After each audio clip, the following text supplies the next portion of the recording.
네, 함께 나눌 하나님 말씀은 요한복음 8장 21절에서 36절까지의 말씀입니다.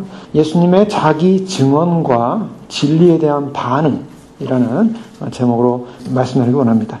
지난 시간에 저희는 계속적으로 요한복음 8장을 통해서 요한복음 8장이 시작되면서 초막절 마지막 즈음에 이 가늠하다 현장에서 잡힌 여인이 잡혀온 상황을 살펴봤습니다.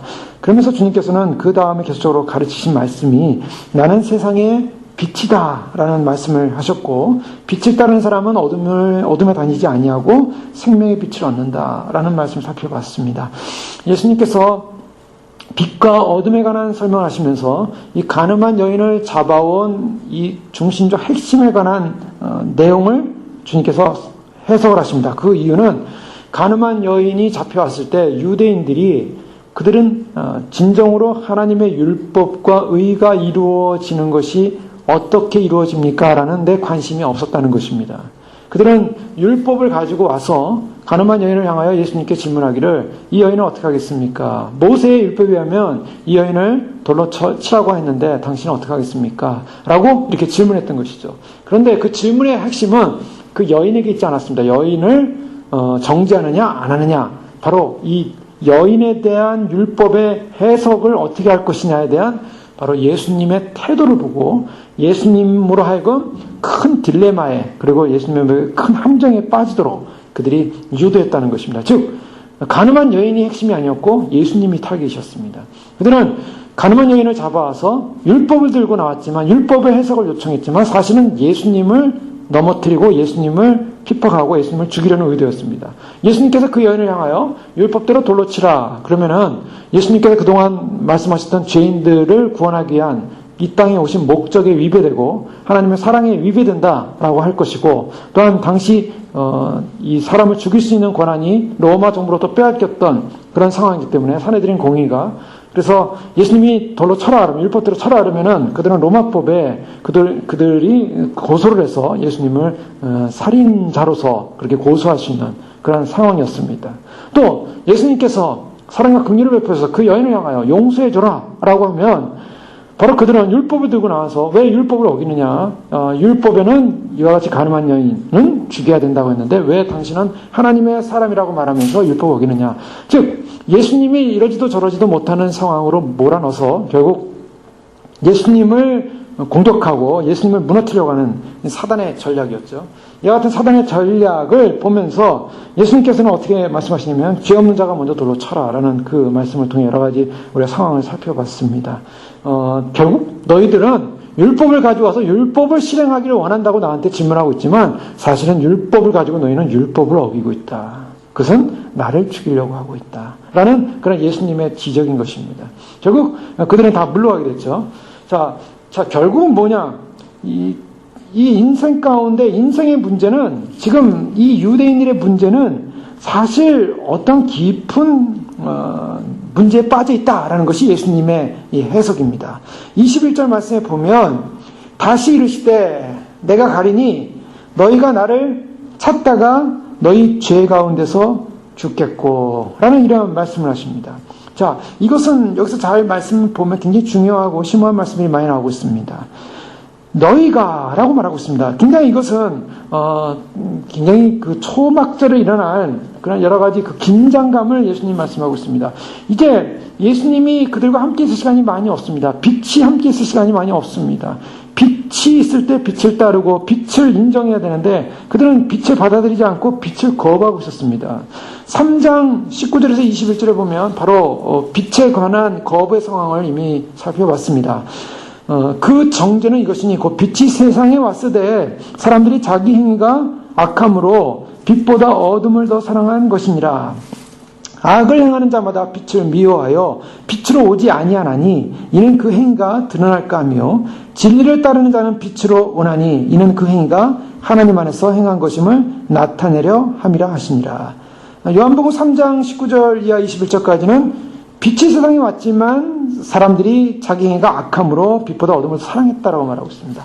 자, 예수님께서는 나는 세상의 빛이다 라고 12절에 이렇게 선언을 했어요. 초막절 상황. 그래서 여인의 뜰에서 등잔에 불이 켜지고 있는 상황을 바라보면서 진정한 빛의 유추를 통해 자신이 빛이다라고 선언하고 있습니다. 그래서 그 빛에 다닐 것을 말하고 빛에 다니는 사람은 생명에 이룰 것이다 라고 12절에 선언했는데 사람들은요 그 빛을 보면서 빛을 인정하지 않더라는 것입니다. 바로 이것이 유대인의 상황이었습니다. 그들은 율법을 가지고 여인을 잡아왔지만 그러나 그들은 어둠 가운데 있었습니다.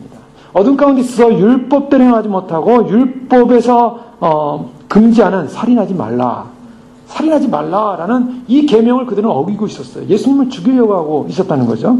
바로 이 부분 앞에 예수님 말씀하시는 이 상황이 그들이 어둠 가운데 있다.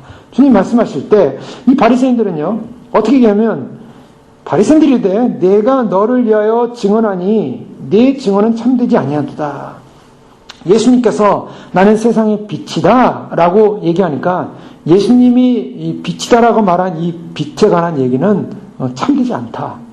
예수님은 무엇을 말하냐면 자신이 누군가를 지금 밝히고 있습니다. 자, 이 성경에서 가장 중요한 것, 특히 요한복음에서 가장 중요한 핵심은 뭐냐면 바로 예수님이죠. 우리의 구원관에서 가장 중요한 것은 예수님입니다. 지금 이 예수님이 바로 이 유대 사회 속에 들어와 계셨고 그리고 바로 생명을 주는 존재로서 지금 존재하고 있는데 바로 예수님의 이러한 존재를 인정하지 않겠다는 것입니다. 13절에 바리새인들이 내 증언은 참되지 않다. 지금 무슨 말입니까? 거짓이라는 거예요. 내 증언이 거짓이라는 말입니다.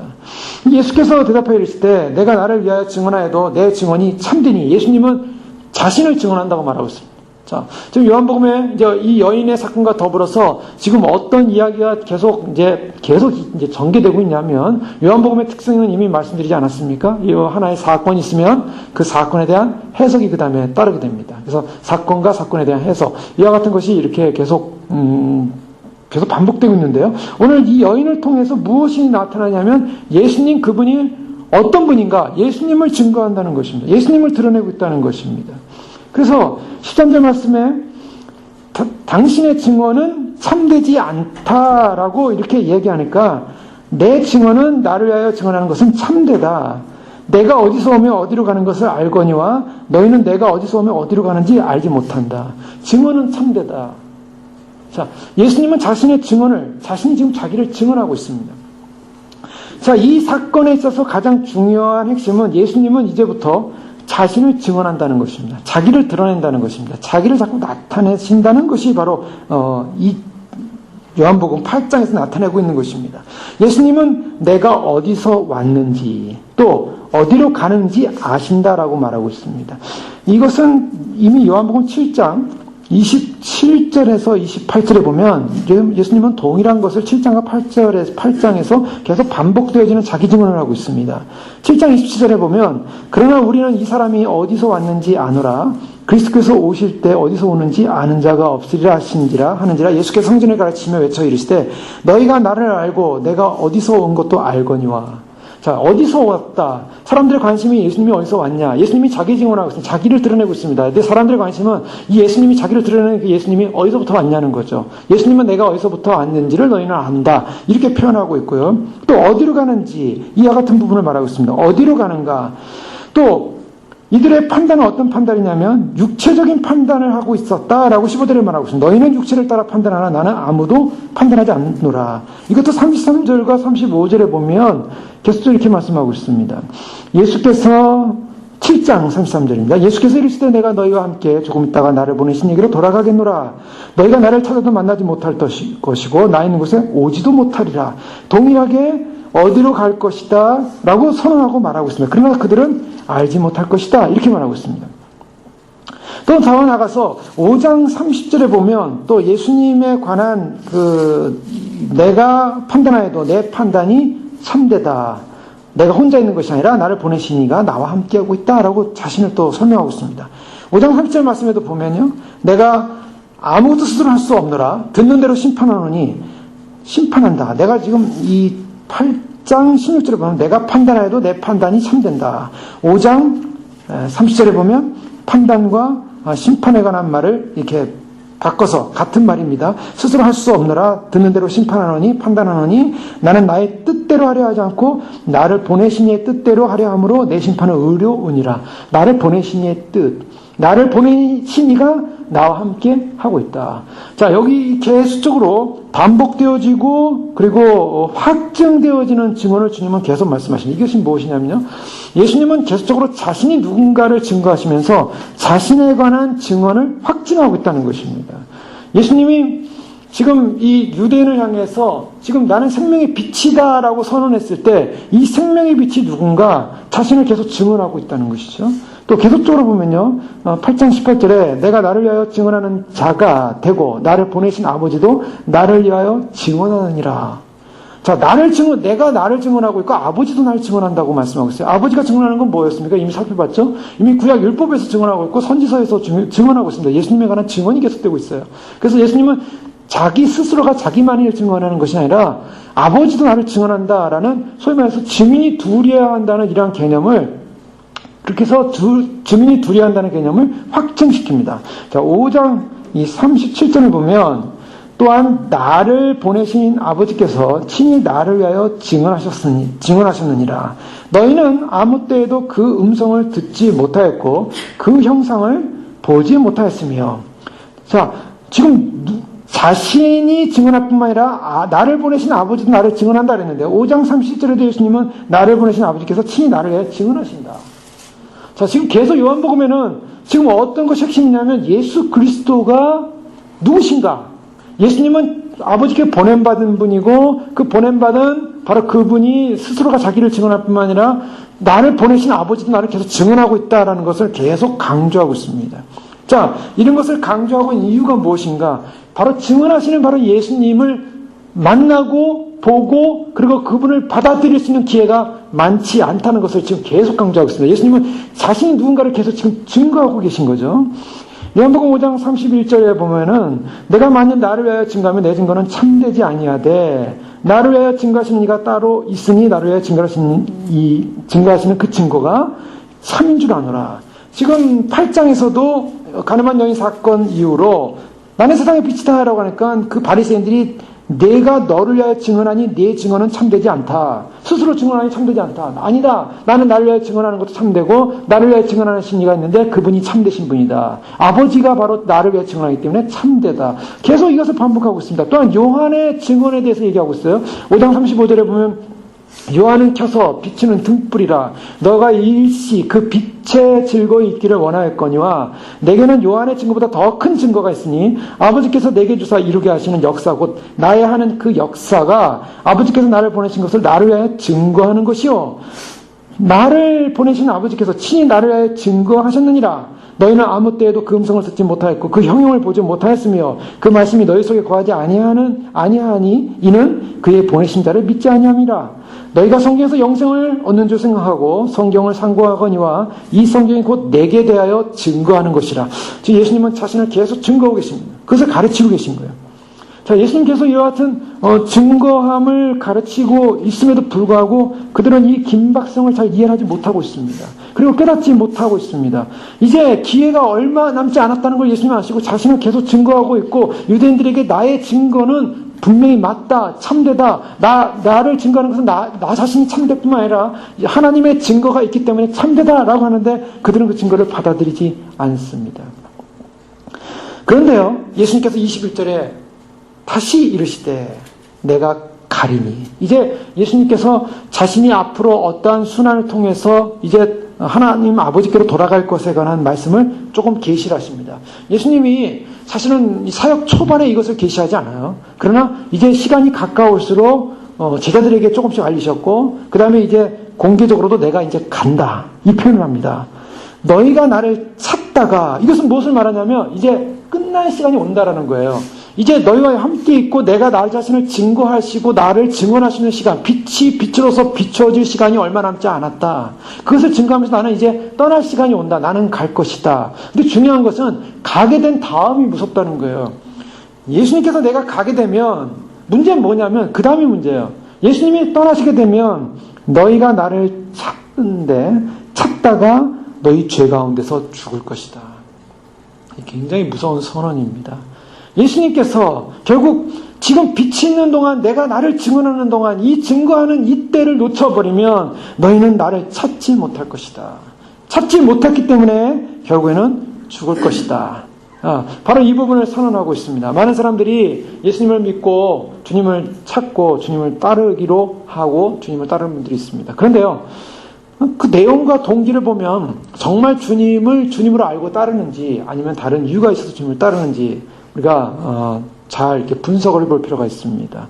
많은 사람들이 어떤 주님을 따르는 것이 주님이 정말 빛으로서 생명의 빛으로서 그분이 정말 나의 모든 전존재적인 나의 어둠, 죽음, 사망으로부터 나를 해방시키신 정말 나의 영원한 구주로서 주님을 인식한 것인지 아니면 단지 주님을 따르는 것이 어떤 질병이나 죽음에 대한 공포로부터 두려움이 생겼기 때문에 주님을 의지하겠다라는 어떤 동기가 유발됐는지 아니면 심각한 상황이나 환경적 조건들, 뭐 재정적 불행이라든가 어떤 그런 어떤 고난이라든가 뭐 그런 여러 가지 상황들로 인해서 내가 하나님을 찾아야 되지 않을까, 예수님을 찾아야 되지 않을까, 어떤 그런 동기가 유발될 수가 있습니다. 뭐 그 동기 자체 유발도 나쁘다고 볼 수는 없어요. 찾을 수 있으니까.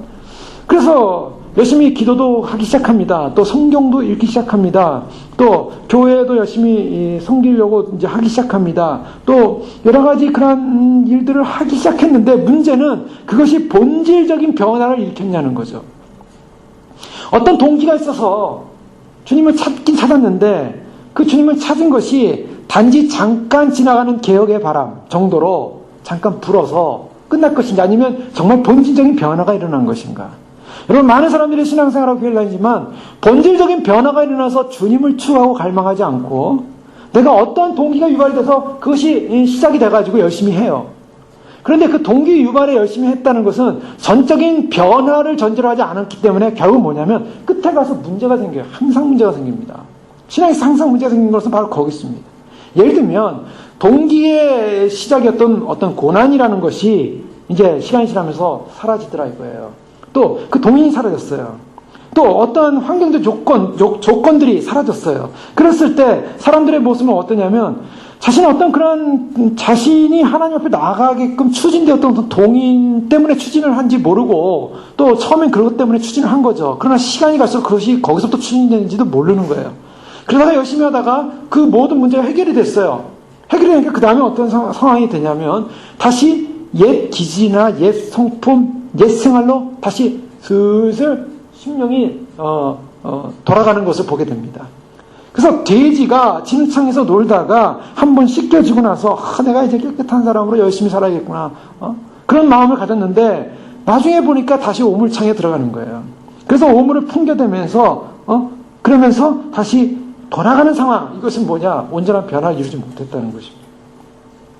자, 그런 경우 너희가 나를 찾다가 많은 사람들이 예수님을 찾습니다. 예수님을 쫓아다닙니다. 지금 유대인들은 어떤 상황이냐면 바로 동기가 뭐였냐는 거예요.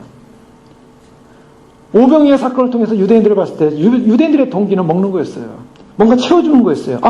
뭐 선지 같은 분이 와가지고 우리 필요를 채워주는구나. 동기 유발은, 예수님을 따르는 동기 유발은 우리가 저분을 따라가면 양식이 생기겠구나. 저분을 따라가면 기적을 맛보겠구나. 저분을 따라가면 우리 민족의 해방을 이루겠구나. 동기 유발이 그거였어요. 바로 그분을 만나지 못하고요. 그분이 주고자 하는, 그분이 허락하신 어떤 상황과 환경적 조건을 보면서 예수님을 따랐다고요.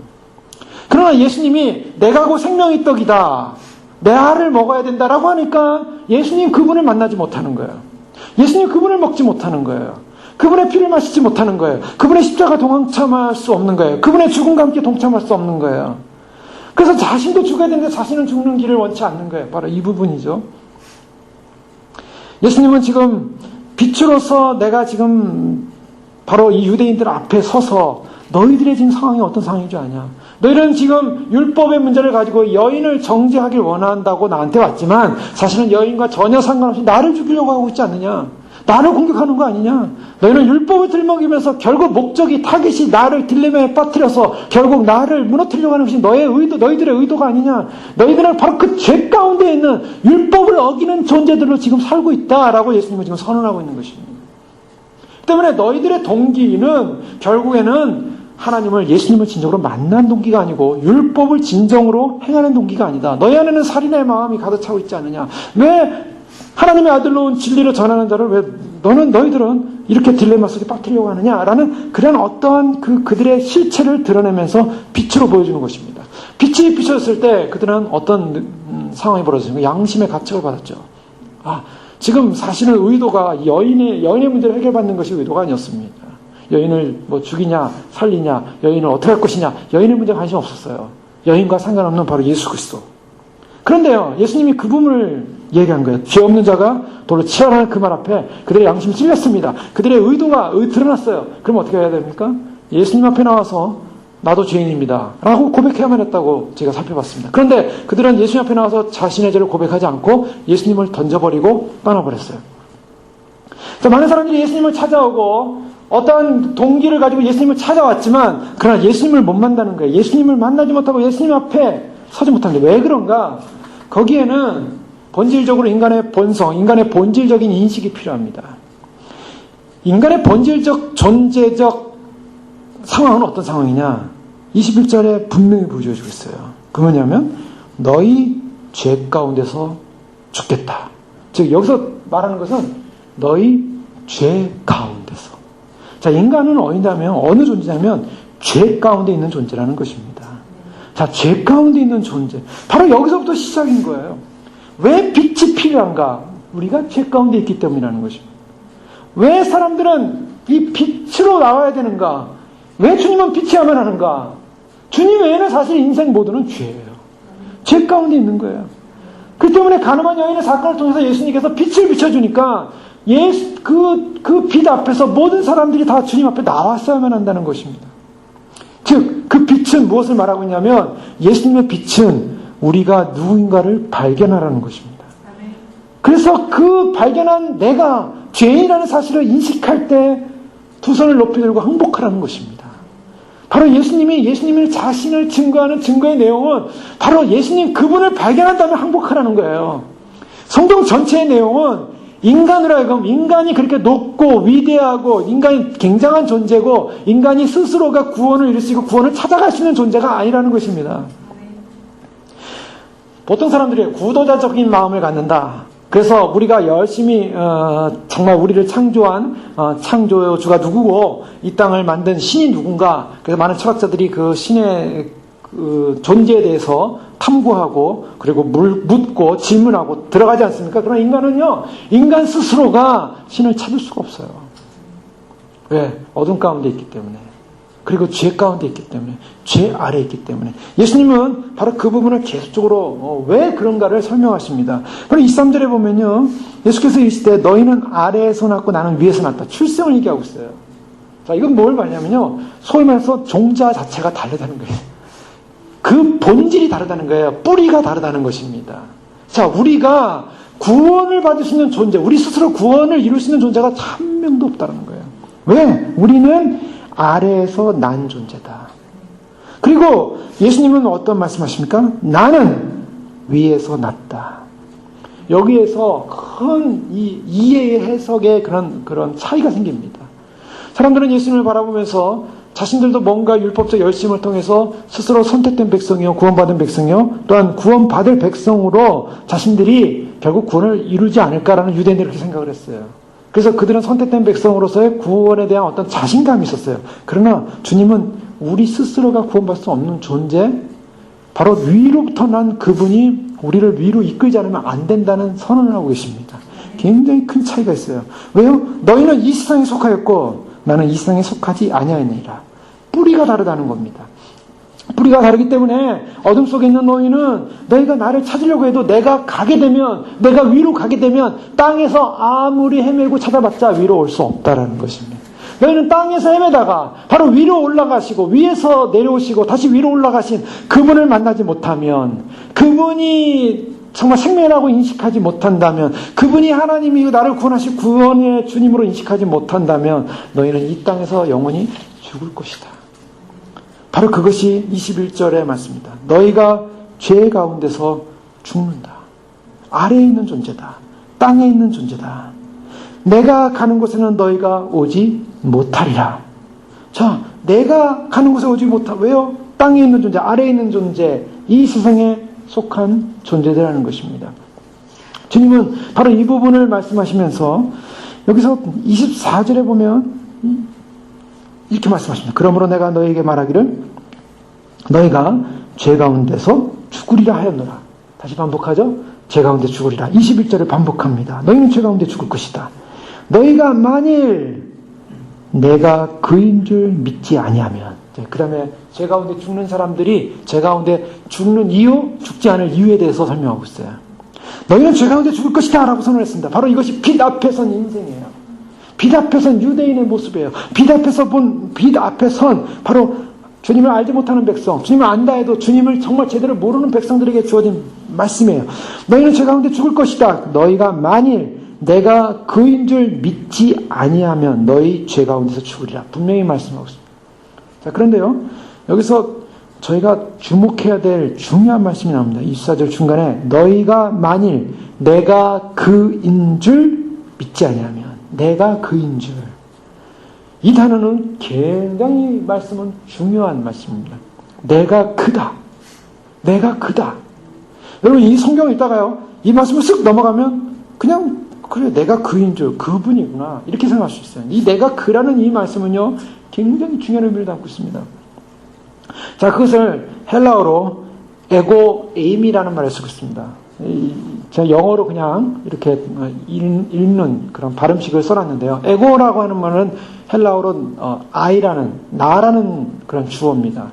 그리고 에임이라는 말은 비동사입니다. 비동사. 그래서 이미 살펴봤죠. 나는 있느니라. 나는 존재한다. 그런데 그 다음에 이제 그 부연 설명이 붙어요. 항상. 그래서 부연 설명이 붙어서 나는 예를 들면 이다. 라는데 어떤 이였습니까? 나는 생명의 떡이다. 나는 이다. 뭐라고요? 나는 빛이다. 자, 나는 이다라는 이 문장에는 반드시 설명, 수로가 붙습니다. 그 설명 수로가 붙는데 설명 수로 없이도 예수님 자신을, 하나님 자신의 존재를 드러낼 때는 나는 이다예요. 에고 에임이에요. 나는 존재하는 분이다. 나는 있는 사람이다. 바로 그 의미를 담고 있어요. 굉장히 중요한 의미입니다. 바로 이와 같은 단어는요, 바로 요한복음에는 7번에 거쳐서 예수님께서 자신을 증언하는 7가지 말씀이 나오죠. 첫 번째는 나는 생명의 떡이다. 두 번째는 지난주에 살펴봤던 나는 빛이다. 세상의 빛이다. 그 다음에 10장에 나올 나는 양의 문이다 라고 말씀하고 있습니다.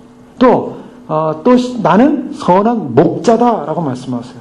또 11장에 보면 나사로의 사건 앞에 나는 부활이요 생명이다. 또 14장에 보면 예수님은 나는, 유명한 말씀이죠, 길이요 진리요 생명이다. 길, 진리, 생명 다 수로가 붙어요. 15장에 보면 나는 참 포도나무다. 그래서 요한복음에는 이렇게 나는 이다라는 설명을 7번에 걸쳐서 하고 있는데 수로가 붙은 설명입니다. 그러나 오늘 요한복음 이 8장에서는 바로 그 수로가 붙은 설명 이전에 바로 수로가 아닌 바로 예수님 그분을 드러내는 자신의 존재를 나타내는 것이 바로 나는 그다. I am the one 이라고 말하고 있어요. 나는 그다. 근데요, 나는 떡이다 라고, 생명의 떡이다 그랬을 때 하늘로부터 떨어진 만나요. 나는 빛이다 라고 했을 때 초막절의 여인의 뜰에서 비춰지는 축제의 불빛과 비교되고 있고요. 나는 문이다, 나는 목자다, 뭐 이런 표현을 하고 할 때요, 예수님이 자신의 수로를 들어 사용할 때 거기에는 의미를 줍니다. 즉 나는 영생의 근원이다 라고 할 때 포도나무다, 생명이다, 부활이다 이런 표현을 하고 있고요. 나는 생명을 발견케 하는 수단이다. 수단으로서 나는 길이고 문이다. 나는 생명으로 인도하는 자다라고 할 때는 나는 목자다라는 표현을 쓰고 있습니다. 나는 생명을 살찌게 하는 자다라고 할 때 나는 생명의 떡이다. 자, 무엇과 연관되고 있냐면 영생의 근원과 생명을 발견케 하는 방법과 생명의 길을 인도하는 그런 분과 또한 생명 그 자체로 살찌게 부욕케 하는 그 내용을 담고 있는 신적 위엄의 계시로서 나는 이다입니다. 내가 그인 줄 알지 못하면, 이게 무슨 말씀이냐면요, 바로 예수 그리스도가 하나님이라는 사실, 신이라는 사실, 우리를 구원하신다는 사실을 알지 못하면, 믿지 못하면 구원이 없다라는 선언입니다. 아멘. 그런데요, 이와 같은 선언은요, 예수님께서 예수님 스스로가 예수님만 이것을 증거하는 것이냐? 아니요. 성경에 보면은 하나님 그분이 바로 어떤 분인가를 성경은 말하고 있어요. 하나님 그분이 어떤 분인가? 이사야 41장에 보면 이렇게 말하고 있습니다. 41장 4절에 보면요, 이 일을 누가 행하였느냐? 누가 이뤘느냐? 누가 태초부터 만대를 명정하였느냐? 나 여호와라. 태초에도 나여 나중 있을 자에게도 내가 곧 그니라. 자, 하나님께서 어떤 표현을 자신을 내가 곧 그니라. 에고 에이미. 헬라어 70인역이라고 있어요. 그건 뭐냐면 시브리어 성경을 헬라어로 번역을 한 겁니다. 그래서 히브리어를 모르는 헬라 알렉산드리아 지방의 70명의 그 장로급의 사람들이 모여서 그 히브리어를 헬라어로 번역을 했어요. 근데 헬라어 번역에 에고 에이미 히브리어 그대로 번역을 할 때 내가 곧 그니라 이렇게 표현하고 있습니다. 이사야 44장 6절을 보면 이스라엘의 왕인 여호와 이스라엘 구속자인 만군의 여호와가 말하노라. 나는 처음이요 나는 마지막이라. 나 외에 다른 신이 없느니라. 자, 이사야 41장 4절에는 내가 그니라 그러고 44장 6절에서는 나는 처음이요 마지막이라 이렇게 표현하고 있습니다. 또 48장 12절에는 야곱아 나의 푸른 이스라엘아 나를 들으라. 나는 그니 나는 처음이요 또 마지막이라. 자, 이사야 선지자가 바로 하나님이 어떤 분인가를 드러낼 때 나는 처음이요 마지막. 즉 이것은 요한계시록 1장 8절에 나오는 예수님께서 나는 알파와 오메가라. 또 요한계시록 1장 17절에 나는 처음이요 마지막이요 살아있는 자라. 자, 이미 구약에서는 하나님 그분이 어떤 분이냐면 나는 여호와라. 나는 처음과 마지막이라. 나는 그니라. 이미 다 하나님이 자기 계시를 하고 계세요. 그래서 이스라엘 백성들은 하나님이 그분이다 라는 것을 알고 있었어요. 여호와는 그분이다 라는 걸 알고 있어요. 창세기 28장 10절에도 보면요. 또 본즉 여호와께서 그 위에 서서 가라사대 나는 여호와니 너의 조부 아브라함의 하나님이여 이삭의 하나님이라. 너 누운 땅을 내가 너와 네 자손에게 주신 나는 여호와니라. 나는 여호와다 라는 표현을 하면서요. 그 여호와는 어떤 하나님이냐면 확신을 주는 하나님, 그 다음에 징벌과 심판을 주는 하나님, 그리고 유일하신 하나님. 호세아 13장 6절에도 보면 4절에도 보면 그러나 내가 애굽 땅에서 나옴으로부터 나는 내 하나님 여호와라.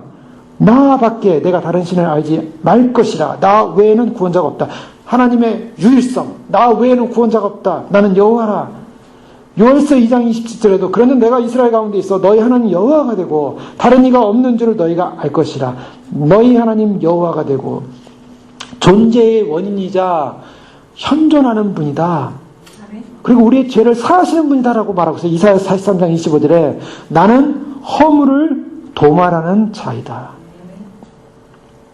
자, 예수님께서는요 지금 24절에 내가 너에게 말하기를 너희가 너희 죄 가운데서 죽으리라 하였노라. 너희가 만일 내가 그인 줄 믿지 아니하면 지금 아버지의 권한으로 말씀하고 있는 것입니다. 내가 바로 그 하나님이다. 이것은 굉장한 선언이에요. 이 에고임이 하나님에 대한 신성에 관련돼서 바로 이것을 말씀하고 있죠. 이 하나님에 대한 신성에 대한 이야기를 할 때 사람들이 어떤 반응을 보입니까? 사람들이 예수님께서 내가 바로 그다라고 하니까 막 견디지 못하는 거예요. 그래가지고 예수님이 대제사장이 있는데 이제 잡혀갔을 때 대제사장이 이런 질문을 합니다. 마가복음 14장 62절에 대제사장이 잠잠하고 아무 대답도 아니하시거늘 대제사장이 다시 물어 가로되 내가 찬송받을 자의 아들 그리스도냐 그랬어요. 그리스도냐 정말 그리스도냐. 예수께서 이르시되 마가복음 14장 62절에 내가 그니라. 내가 그니라는 요 말씀은요 내가 신이다 하나님이다 하나님의 아들이다 이걸 선언한 겁니다. 그러니까 내가 그니라. 인자가 걷는데 우편에 앉은 것과 하늘 구름을 타고 오는 것을 보리라 하니까 저가 대성에 옷을 찢었어요. 이것은 신성모독이다. 그래서 더 이상 물을 게 없다는 거예요. 내가 그니라라는 이 말 앞에 굉장한 선언이에요. 예수님께서 그냥 하신 말씀이 아니라 가로되 그러면 내가 하나님의 아들이냐 대답하시되 누가복음 22장 70절에도 너희 말과 같이 내가 그니라. 이게 에고에임이라고 표현한 거예요. 내가 그니라. 예수님께서는 물 위로 걸어오시면서 이미 요한복음 6장 상황에서 살펴봤죠. 또 마가복음 6장에도 보면 물 위로 걸어오시면서 제자들이 막 두려워하고 있지 않았습니까? 그 두려워할 때 내니 두려워 말라 그래요. 내니. 그래서 에고에임이 그럽니다. 난이라 두려워 말라. 이렇게 표현하시면서 결국 자신의 신적 존재, 신성적 존재를 예수님께서는 강조하는 것을 우리가 살펴볼 수 있습니다. 자, 여기서요, 내가 그인 줄 알지 못하면 믿지 않으면 너희가 죄 가운데 죽을 것이다. 자, 28절에도 보십시오. 8장 이에 예수께서 이르시되 너희가 인자를 둔 후에 내가 그인 줄 알고. 자, 여기서 중요한 것은요, 내가 그인 줄 안다라는 이 알매 사건이 언제 일어나냐면, 자, 내가 그인 줄 믿지 아니하면 죄 가운데 죽는데, 바로 그인 줄 아는 사건이 인자가 들린 다음이라고 말하고 있습니다. 자, 여기서 이제 무엇을 발견하게 되냐면, 예수님께서 내가 그다라고 할 때 구원에 이르는 길이라 그랬어요. 구원에 이르는 길. 구원에 이르는 길은 어떤 사건을 통해서 강조되어 나타나냐면 십자가를 통한 구속의 사건을 통해서 이루어진다는 것입니다. 십자가를 통해서 바로 길이 열리는 거예요. 내가 곧 길이요 진리요 생명이다. 내가 그다. 그러니까 구원이라는 것은 어디냐면 하늘 이 땅에 있는 땅 아래에 있는 존재가 위에서 나신 분이 위로 갈 때 바로 위로 올라가시는 길이 무엇인가? 그 길은 바로 예수 그리스도라고 설명하시는 것입니다. 내가 그다. 나를 통해서만이 그 길에 들어가, 그 길로만이 갈 수가 있다. 나를 통해서만이 그 생명을 얻을 수 있다. 바로 이 부분을 예수님은 강조하시는 것입니다. 그래서 후에 아버지께로 돌아간 후에 내가 그인 줄, 에고 에임인 줄 알게 될 것이다. 여기서 안다라는 이 단어는 굉장히 중요한 것이죠. 우리가 안다. 우리가 주님을 알아야 된다. 깨달아야 된다. 그래서 이사야 43장 10절에도 나 여호와가 말하노라 너희는 나의 증인 나의 종으로 택함을 입었나니 이는 너희로 나를 알고 믿으며 내가 그인 줄 깨닫게 하려 함이라. 주님을 알고 믿어야 된다고 설명하고 말씀하고 있습니다. 예수님께서도 바로 하나님과 그를 보내신 분이신 하나님과 또 예수 그리스도를 믿는 것이 아는 것이 영생이니다. 자, 이 사망의 죄에 빠져 있던 인생이 결국 예수님의 부활의 영광을 통해서 바로 예수님 그분이 바로 하나님 그분으로서 우리에게 구원을 주신 분이다 라는 것을 깨닫게 된다는 것입니다. 나는 너희의 구원이다. 바로 시편 35편 5절에 말하는 것처럼. 그리고 출애굽기 15장 26절에 나는 여호와 너희의 치료자다. 너희를 회복하는 자다. 라는 말씀을 깨달을 수 있다라고 선언하고 있는 것입니다. 자, 바로 이와 같은 내가 그인 줄 아는 것 어디서 알아야 됩니까? 이 세상에 속한 죄 가운데 있는 사람이 알아야 한다는 것입니다. 이 세상에 속한 존재들. 참, 사실 이 세상은 어떤 것인가? 왜 세상에 속한 사람은 죄 가운데 죽는가? 자, 우리가 이미 땅에 있는 것, 세상에 있는 것, 또 위에 있는 것, 또 위의 것, 이 구별되는 이 기독론적인 이 문법에 대해서 우리는 많이 살펴봤습니다. 그런데요, 이 세상이라는 존재, 아래에서 났다. 이것은 죄의 노예라는 거예요. 사람들은 이 세상을 살면서요, 악착같이 자기의 삶을 영역을 넓히려고 하죠. 사람들이 세상에 속한 사람들의 특징이 무엇입니까? 좀 더 넓고 높고 또 강하고 이런 자신의 삶의 영역에 대한 욕망들이 있습니다. 그래서 나라들은 나라들을 침범하려고 하고 더 넓히려고 하고 더 다스리려고 하고요. 그리고 과학자들은 어떻습니까? 과학자들은 과학을 발전시켜서 더 높이 그래서 위성, 탐사선, 화성에도 우주선을 보내고요. 그리고 이 태양계에 우주선을 보내고 자꾸 이 인간의 이 사는 세상이란 인간 사회 속에 있는 세상이라는 것은 인간 구조 자체가 가지고 있는 특성이 세상이라는 특성이 인간의 모든 지성과 능력을 가지고 해석하고 그리고 그걸 발전시키려고 합니다. 그 인간이 사는 세상이에요. 그런데 바로 이 세상 밖에서 예수님이 오셨다는 것입니다. 이 세상 밖. 그러니까 이 세상 안에 있는 사람들은 사실 예수님을 발견하기가 참 어려워요. 세상 안에 있고 세상 안에 익숙하기 때문에. 그런데 이 세상이라는 것은 쉽게 얘기하면 하나님 위에서 조절하는 하나님의 그런 섭리와 경륜에 의해서 사실은 이 세상을 움직이고 있지 않습니까? 큰 어떤 교회들, 홀들, 그런 데 가보면, 어떻습니까? 조명장치가 있고, 또 음향장치도 있고, 또 영상장치도 있고, 그런 게 있지 않습니까? 그래서 배경음악도 나오고, 스크린도 올라갔다 내려갔다 하고, 여러 가지, 근데 그게 가만히 되는 게 아니죠. 앞에 다 장치 있어도 그 조절하는 데가 어디든가? 저 뒤쪽에 있다든가, 2층에 있다든가. 그래서 거기 조절을 한다고요. 조절을 하는 때만이 가능한 건데, 바로 마치 우리가 사는 이 세상은 바로 그런 세상이에요. 우리가 사는 이 눈에 보이는 모든 환경 조건들은 사실 하나님께서 하나님의 통치와 하나님의 계획하에서 경륜 안에서 움직이는 세상인데, 문제는 뭐냐면 이 세상이 하나님에 의해서 통제되어지고 조절되어지는 능력을 상실했다는 것입니다. 그러니까 하나님이 조절을 하고 조정실에서 조절을 해야 되는데 세상이 말을 듣지 않아요. 끊어져 버렸어요. 끊어져서 통제불능의 상태가 돼버렸어요. 통제불능의 상태가 돼서 이 세상이 하나님과의 교통이 끊어지는 관계, 땅 아래가 위하고 관계가 끊어져 버렸어요. 에덴 동산에서. 끊어졌기 때문에 어떤 문제가 발생했습니까? 끊어졌기 때문에 이 문제를 해결하기 위한, 소위 말해서 하나님과 인간관계의 통제불능의 세상을 통제할 수 있는 세상으로 오신 분이 예수 그리스도라는 것입니다. 근데 그 통제 시스템은 어디로 가냐? 세상 시스템 가지고는 하나님의 명령을 이 세상이 받아들이고 통제당할 수가 없어요. 이해가 안 돼요, 하나님의 명령이. 예수 그리스도 안으로 들어가야만이 그것이 통제가 되어지고, 그래서 하나님 안에서 진정한 생명과 구원이 이루어진다는 것입니다.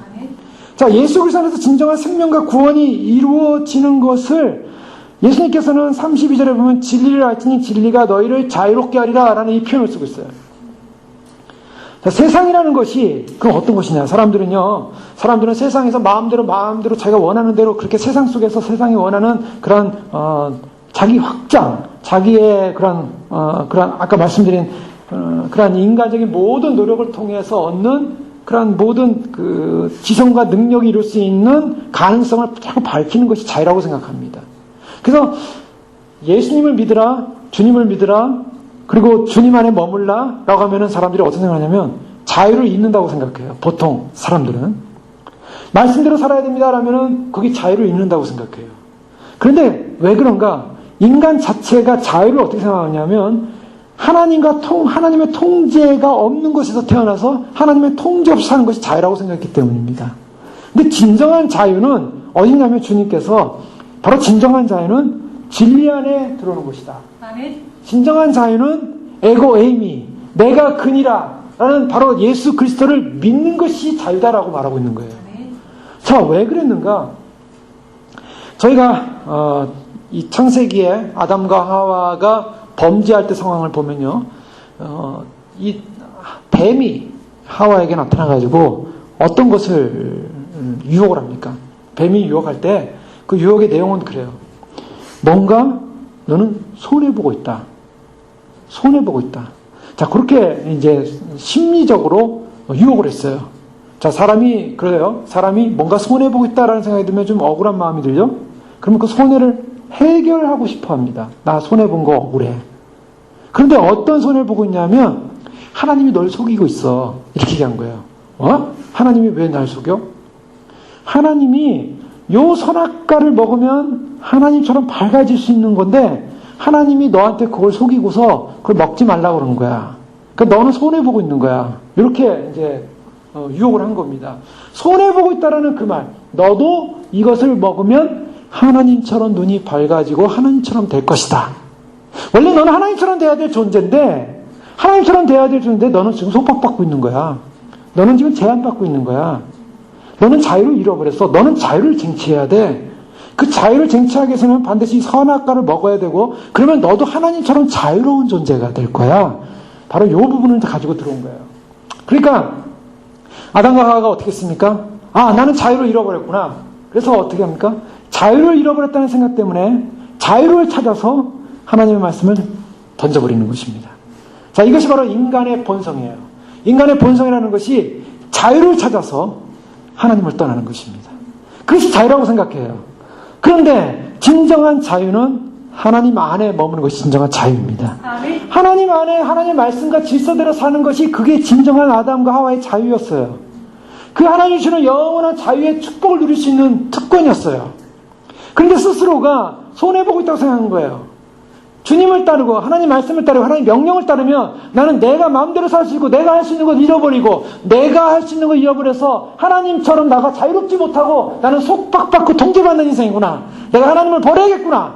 그래서 하나님을 집어 던지고 자기의 자유의 길을 선택하는 그 순간 무엇입니까? 그게 저주요, 타락이요, 죽음이었다는 것입니다. 그것이 죄예요. 그래서 그 순간 마귀에게 딱 잡히는 거예요. 여러분, 사단은요, 어떤 전략을 쓰냐면, 사단은 평생 우리를 향해서, 세상 사람을 향해 어떠냐면, 와서 굽신거립니다.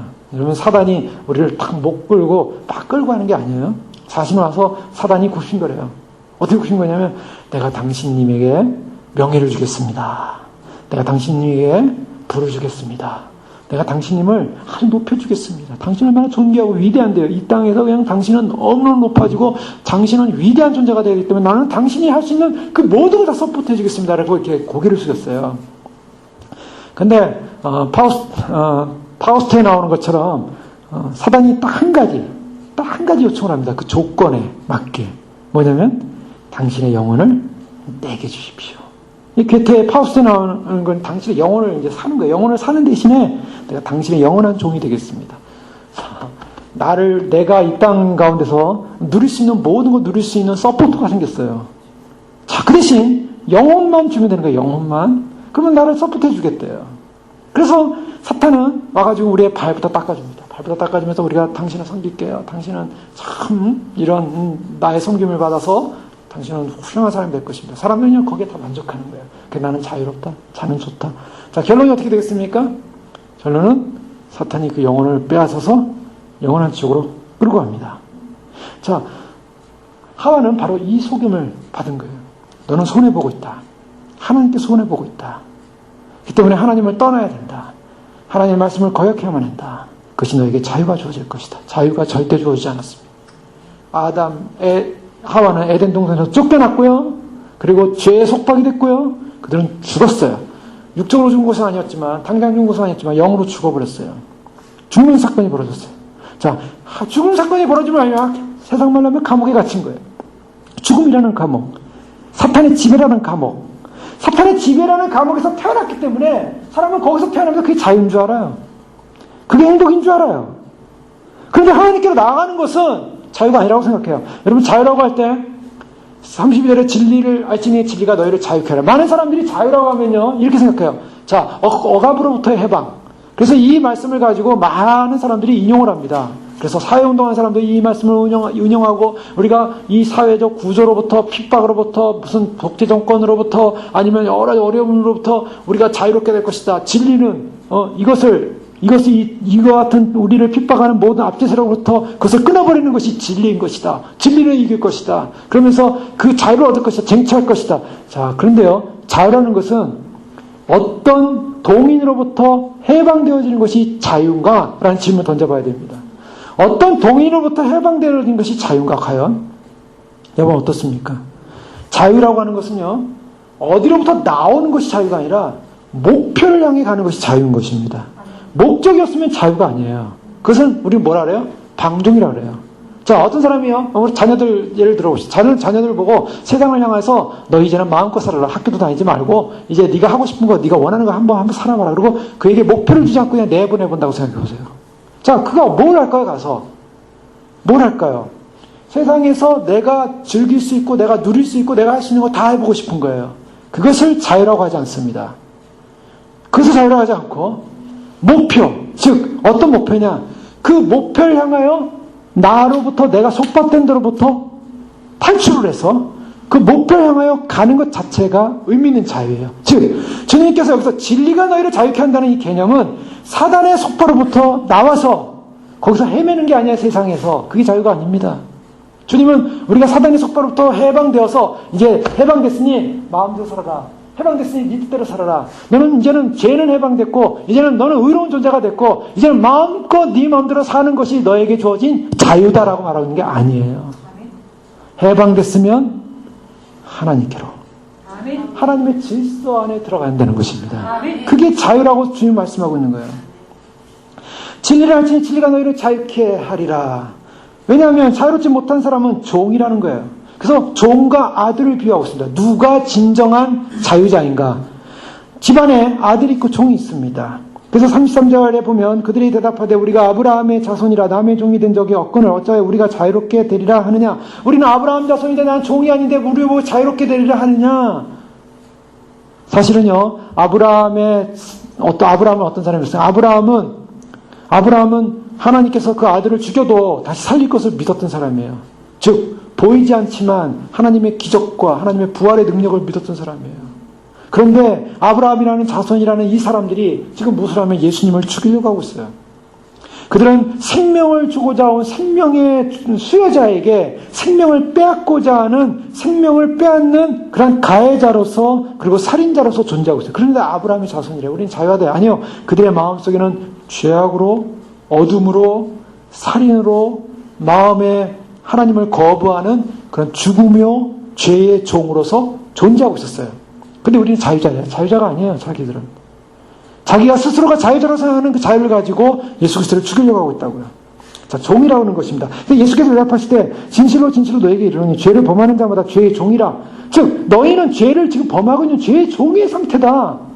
그렇기 때문에 너에게 필요한 것은 나를 죽이는 문제가 아니라 나를 믿어야 되는 문제다. 그래야만 너희가 진정으로 자유케 된다라고 선언하고 있는 것입니다. 자, 35절에 보면 종은 영원히 집에 거하지 못하되 아들은 영원히 거하나니 그러므로 보십시오. 아들이 36절에 너희를 자유롭게 하면 너희가 참으로 자유로우리라. 아들이 너희를 자유롭게 하면 참으로 자유로우리라. 자, 이 아들은 어떤 분입니까? 아들은 종이 아니에요. 어떤 분들은 예수님을 믿어도 종으로 믿는 사람들이 있습니다. 종으로. 그래서 종으로 믿는 것은 얼마나 힘든지 몰라요. 의무감으로 믿어야 됩니다. 집에 있어도요, 그 집에 있는 것이 종으로 믿는 것은 결정적으로 하나님을 기쁘시게 하지 못해요. 이스라엘 백성들이 광야로 나왔는데 애굽에서 나와가지고 40년 동안 하나님의 자녀로서 살아야 되는데 하나님의 종으로 살아요. 그 하나님의 종으로 사니까 그들이 결국은 하나님의 마음을 한 번도 기쁘게 하지 못했어요. 그래서 저희는 늘 나를 슬프게 했다. 나의 마음을 노하겠다. 저희들은 나를 따르지 않았다. 왜요? 하나님의 백성이라는 그런 이름은 달고 있었지만 그러나 하나님을 섬기되 하나님의 종처럼 섬겼어요. 의무로 섬겼어요. 의무. 기쁨으로 감사함으로 아들로서 집안의 일꾼으로서 자유로운 자로서 정말 하나님을 섬기는 그런 존재가 아니라 종으로 섬겼다고요. 자, 그렇기 때문에 하나님 보시면 마음이 아팠던 거죠. 자, 오늘날 예수 그리스도를 믿는다는 많은 사람들 가운데서도 어떤 사람은 종으로서 신앙생활하는 사람들이 많이 있어요. 자, 주님 오심을 믿으면서도요, 어떤 사람은 종처럼 믿어요. 종처럼 믿는다는 게 뭡니까? 의무감을 믿는다 이거예요.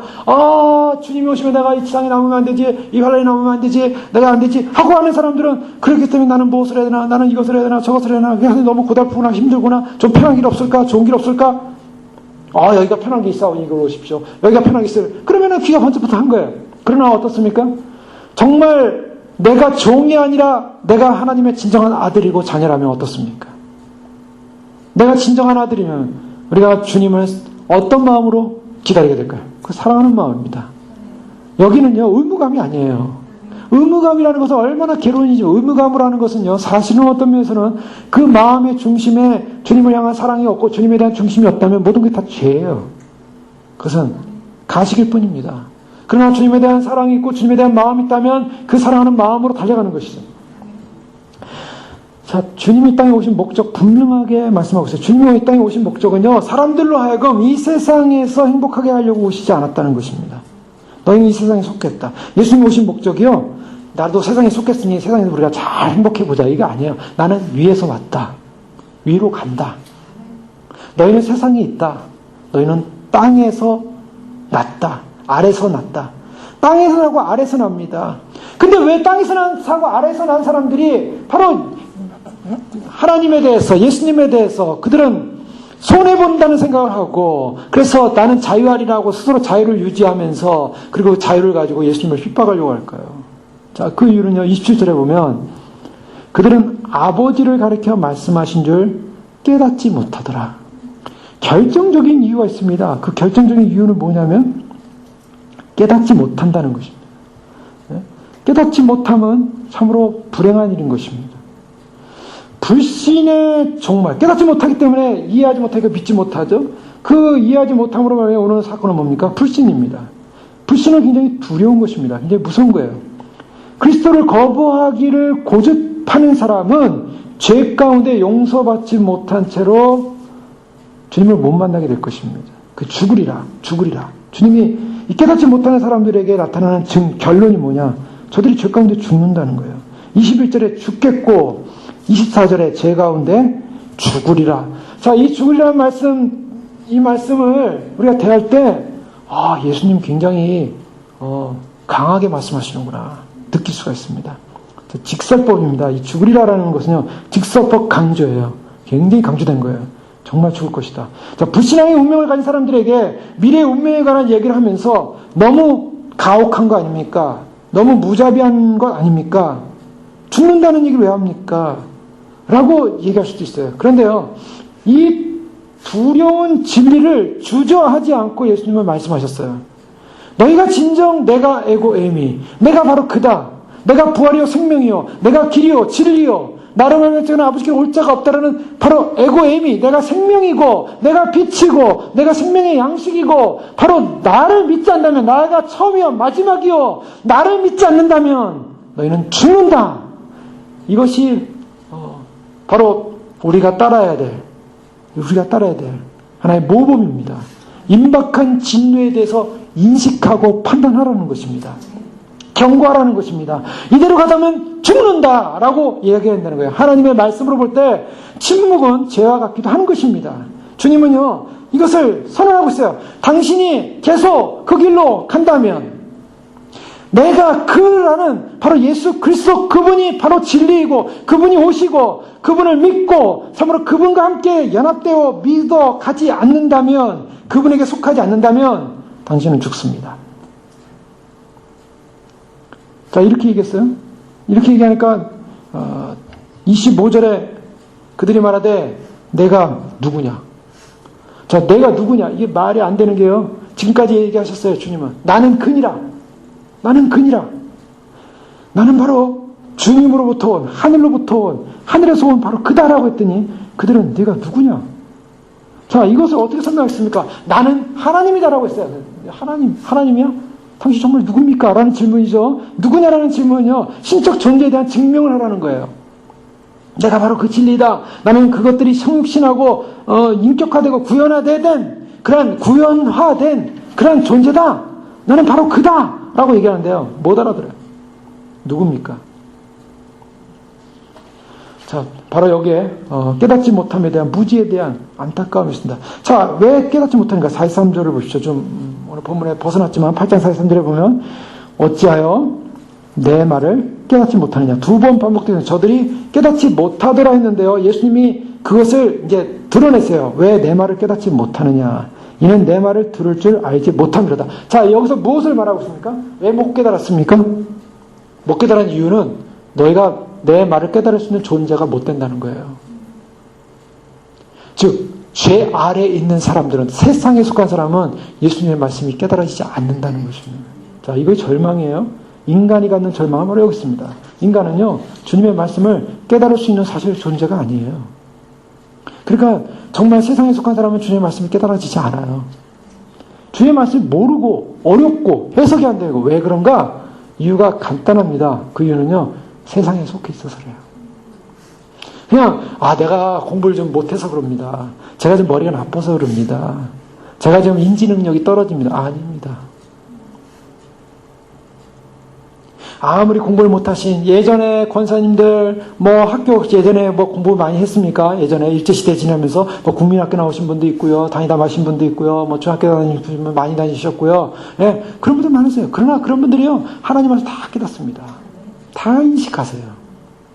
물론 그것을 정말 학적으로 깊이 들어가 신학적으로 깊이 공부하지 않으셨다 할지라도 하나님 말씀의 핵심이 무엇이고 무엇이 구원이고 뭐가 진리인지를 다 깨달으세요. 근데 아무리 배우고 똑똑하고 세상에서 뛰어난다는 사람도요, 하나님 말씀을 못 깨닫고 있어요. 핵심을 못 깨달아요. 진리를 못 깨달아요. 왜 그러냐면 세상에 속해 있기 때문이에요. 이 세팅이요, 세상으로 돼 있어요. 그래서 이 세상으로부터 나오질 못했어요. 이 세상으로부터 나온다는 사건이 있으려면 반드시 두 가지 사건이 있어야 됩니다. 첫째, 죽어야 됩니다. 세상에 대해서 자기 자신에서 철저히 죽어야 돼요. 두 번째는 거듭나야 돼요. 다시 태어나야 돼요. 니고데모가 아무리 율법에 뛰어난 학자였다 할지라도 내가 다시 물과 성령으로 거듭나지 않으면 하나님 나라 들어올 수 없다. 이것이 예수님의 선언이에요. 무시무시한 선언입니다. 모욕적인 선언이에요, 사실. 지금 아마 만약에 이 주변에 있는 신학교에 유명한 세계적인 신학자가 있어서 오셨는데 예수님 볼 때 내가 세계적인 신학자냐? 대단한 신학자냐? 내가 물과 성령으로 거듭나지 않으면 너는 구원받지 못한다. 너는 아무것도 모르는, 너는 어린아이도 아직 속하지 마. 태어나지도 않았다요. 태어나지도 않았다. 왜? 세상에 속해 있다고 주님이 말씀하고 있어요.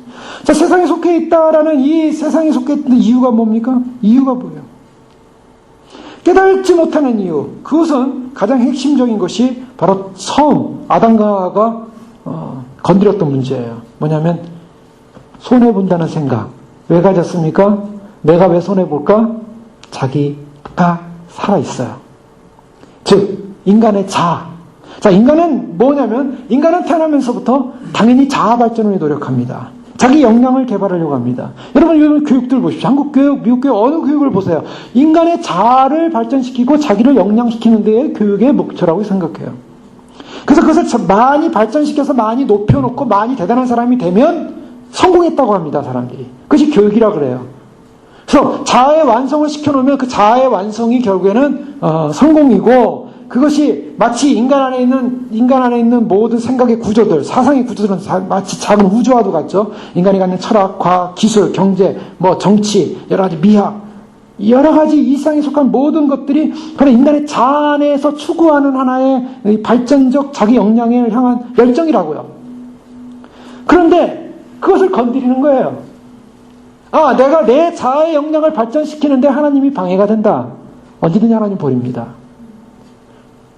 언제든지 하나님 버리고, 내가 내 자아 개발하는데 방해되어지는 뭔가 손해보이는 인생. 신앙 없고 믿음의 사람도 어떻습니까? 아, 교회를 갈까? 아니면 내가 일을 할까? 어떤 사람은 그렇게 고민할 수 있어요. 한국에 있는 고등학교 3학년 학생들, 고3이니까, 부모님들이 또 직분이 다 있으신 분들도, 야, 너 고3이니까 주일날은 이제 교회 가지 말고 학원 가라.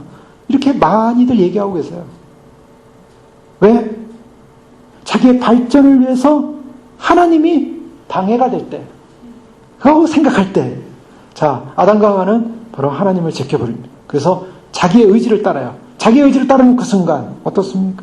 자, 예수님의 말씀은 로고스인데, 이 예수님의 말씀은 사실 존재하는 모든 것의 참 근원이세요. 이 존재하는 근원의 참 근원이 우리의 인간의 자아의 세계 속에 운영하는 그 세계를 무너뜨리고 예수님만이 들어올 때, 예수님만이 들어오셔야만이 진정한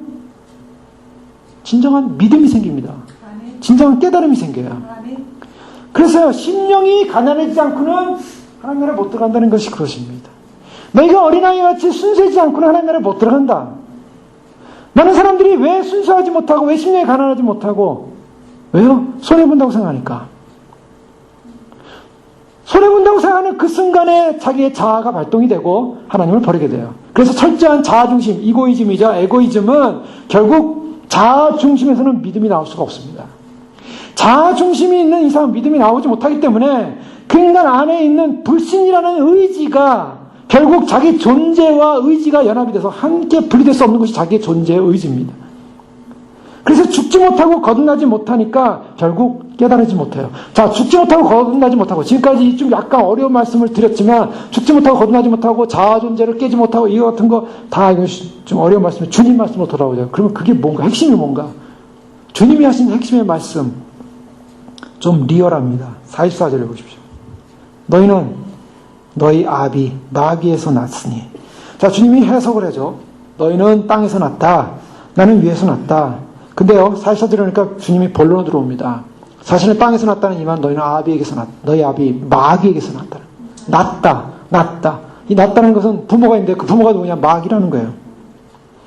그런데요, 이 마귀는 어떤 자냐? 너희 아비의 욕심대로 너희도 행하고자 하느니라. 자, 자아를 깨지 못했고 자아의 어떤 발전, 자아의 자기 역량을 개발하는 것에 방해가 되면 하나님을 버릴 수 있고, 내가 손해본다고 생각하면은 하나님 말씀을 따르지 않을 수도 있다라는, 그래서 내가 자유롭게 되고자 하는 자기 자유를 선언하는 그 순간, 바로 그것이 뭐냐? 그 동인이 뭐냐? 사실은 욕심이라는 거예요. 근데 그 욕심이라는 것이 어디서 났느냐? 마귀에게서 났다는 것입니다. 사람들이 왜 깨닫지 못하냐? 그럼 깨닫지 못하는 이유가 뭐예요? 43절 다시 올라가 보십시오. 어차피 내 말을 깨닫지 못하느냐? 해석을 해주는 거예요. 내가 내 말을 들지 못한다. 왜 못 듣냐? 니네 마귀 자식이다.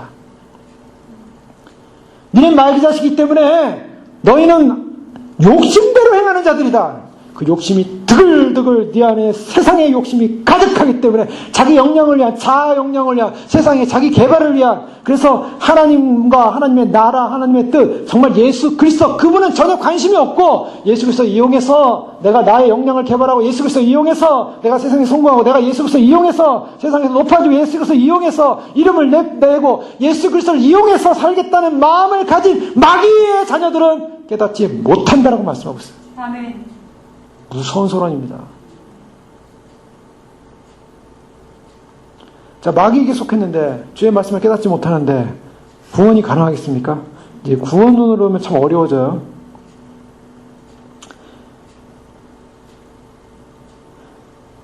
욕심을 해서 자기를 채운 사람은 결국 깨닫지 못한다. 그러면서 주님은 뭐라고 말씀하십니까? 진리가 그 속에 없으므로 진리에 서지 못하고 거짓을 말할 때마다 제 것을 말하나니 이는 그가 거짓말쟁이요 거짓을 하게 돼. 이 문제는 깨닫지 못하는 사람들의 특징은 뭐냐면 욕심이 가득하기 때문에 그들은 그 욕심 때문에 진리를 못 깨닫는다는 거예요. 진리가 가려져 있어요. 왜요? 그 이유는 뭡니까? 그 이유는 진정으로 에고 에이미를, 주님을 믿지 않아요. 진정으로 죽고 거듭나지 않았어요. 진정으로 주님을 사랑하지 않아요. 진정으로 주님을 기다리지도 않아요. 진정으로 주님 바라보지 않아요. 단지 상황과 조건뿐이에요. 아, 두렵다. 아, 무섭다. 그런 일이 되면 안 되겠지. 그러니까 내가 어떡하니 그것을 피해봐야지 하고서 어떤 행위적인 종교성을 가지고 자기 스스로가 좀 열심을 내보지만, 그러나 그것이 얼마 가지 못할 배럴리가 떨어지듯이, 그냥 힘이 빠지듯이 배럴리가 떨어져 버리니까 이제 아무도 남는 게 없는 거예요. 남는 게 없으니까 주님에 대한 열정도, 사랑도, 헌신도, 주님에 대한 믿음도, 소망도 없어요. 그 다음 뭐예요? 그리고 내가 손해본 인생, 주님의 말씀을 거역하고 주님에 대해서 내가 따르지 않고 내 자유를 선택하리라. 마귀의 밥입니다. 왜 그런가? 왜 마귀에게 속한가? 욕심이에요. 그래서 그 욕심이 있는 사람은요, 이 주님 말씀이 생명으로 오지 않습니다.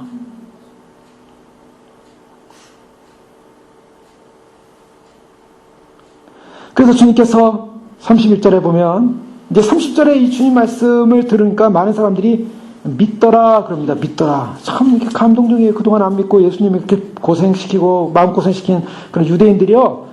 예수님이 내가 들리면은 내가 그인 줄 알 거라 라고 말하니까 그런 말씀의 권위와 말씀의 능력과 그런 예수님의 그런 인격과 그 앞에서 그들이 너무 감동을 받았던 거예요. 믿더라. 근데 그 믿음은 어떤 것입니까? 진짜 믿음이었을까요? 가짜 믿음이었을까요? 그 다음 구절을 계속적으로 보면 이 믿음이 오래가지 못하는 가짜 믿음이었을 확률이 높습니다. 가짜 믿음이라는 말씀이 죄송한데 정말 믿음이 약한, 제대로 못 믿은 거예요. 믿긴 믿는데 제대로 못 믿은 거예요.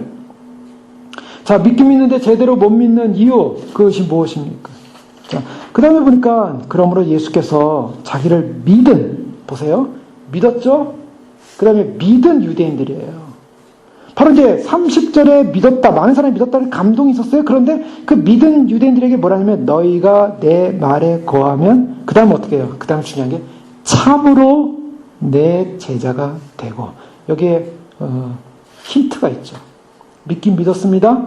아, 주님의 말씀에 감동을 받았어요. 그래서 그래 주님 말씀 좋다. 나도 그 주님을 알아야겠다. 그런데 주님이 하신 말씀은 두 가지입니다. 견인과 해방에 관한 얘기인데, 이 견인이 뭐냐? 너희가 내 말에 거해야만이 참으로 내 제자가 된다. 아멘. 자, 여기서 믿는 사람에게 하는 말씀이에요. 자, 여기 우리의 믿음이라는 것이 어디까지 가야 하는지를 분명히 보여주고 있습니다. 예수님을 단지 믿었다. 예수님 말씀에 감동이 왔어요. 그래서 믿었다. 그 믿었기 때문에 모든 것이 다 끝난 것이냐? 아니요. 여기서 내 말에 거한다라는 말은 계속성을 말하고 있어요. 계속적으로 거해야 한다는 거예요. 자, 이 믿음이 있다면은 내가 정말 주님을 믿는다면 정말 그 말씀 안에 통제를 받아야 된다는 것이에요. 그 말씀 안에 통제를 받는 사람만이 진정으로 자유롭게 된다는 거예요. 그래서 주님께서 이 진정으로 믿는 사람에게 주어지는, 진정으로 믿는 사람에게 요청하는 것은 내 말에 거하면서 계속적으로 가야만이 참으로 내 제자가 된다. 제자. 자, 말씀에 늘 거하는 사람이 진정한 제자예요. 진정한 제자야만이 구원받은 백성입니다. 진정한 제자가 아니면요, 이 사람은 그냥 믿는다고 하는 믿음의 무리에 들어간 정도지 진정한 구원의 대상자가 아닐 수 있다는 거예요. 문제는 뭐냐면 거하지 못하면 떠나게 돼 있어요. 거하지 못하면 그분을 끝까지 쫓지 못하게 돼 있어요. 자, 그러면 의미에서 성경에 보면 마태복음 13장 20절 이하에 보면 예수님께서 비유를, 씨 뿌리는 비유를 통해서 네 가지 밭에 관한 비유를 들지 않습니까? 돌밭에 뿌리었다는 사람과 그 다음에 그 가시밭에, 길가, 돌밭, 가시밭, 좋은 땅, 이렇게 네 가지를 말씀하시는데요. 13장 20절에 보면 돌밭에 뿌렸다는 것은 말씀을 듣고 즉시 기쁨으로 받았어요. 받았어요? 믿었습니다. 믿었으니까 기쁨으로 받은 거예요. 그리고 근데 그 속에 뿌리가 없어 잠시 견디다가 어떻게 해요? 말씀을 인하여 환난이나 핍박이 일어날 때 곧 넘어지는 자예요. 어떤 사람들이면 넘어져서 어떻게 합니까? 이 사람이 일어났다는 겁니까? 못 일어났다는 겁니까? 자, 일어났다는 걸 전제로 하고 이 말씀 전했을까요? 못 일어났다는 걸 전제로 하고 전했을까요? 못 일어났다는 거예요. 못 일어났어요. 믿었다고는 했어요. 근데 조금 견디다가 핍박, 환난, 어려우니까 못 일어나는 거예요. 가시떨기 마찬가지입니다. 세상 염려, 재리, 유혹 막혀 결실치 못하고 결국에는 결실치 못하기 때문에 어떻게 됐습니까? 생명의 열매를 결실치 못하는 거예요. 그러니까 그 다음에 하신 말씀, 좋은 땅에 뿌렸다는 것은 말씀을 듣고 깨닫는 자니 100배, 60배, 30배의 열매를 맺느니라. 누가복음 8장 15절에 보면 좋은 땅에 있다는 것은 착하고 좋은 마음으로 말씀을 듣고 지키어 인내로서 결실한다. 결국 무엇을 보냐면 주님은 끝을 본다는 거예요. 끝을 본다는 거예요. 지금 믿었느냐? 너의 끝은 어디냐는 거예요. 믿고 시작했느냐? 그럼 결말이 뭐냐는 거예요.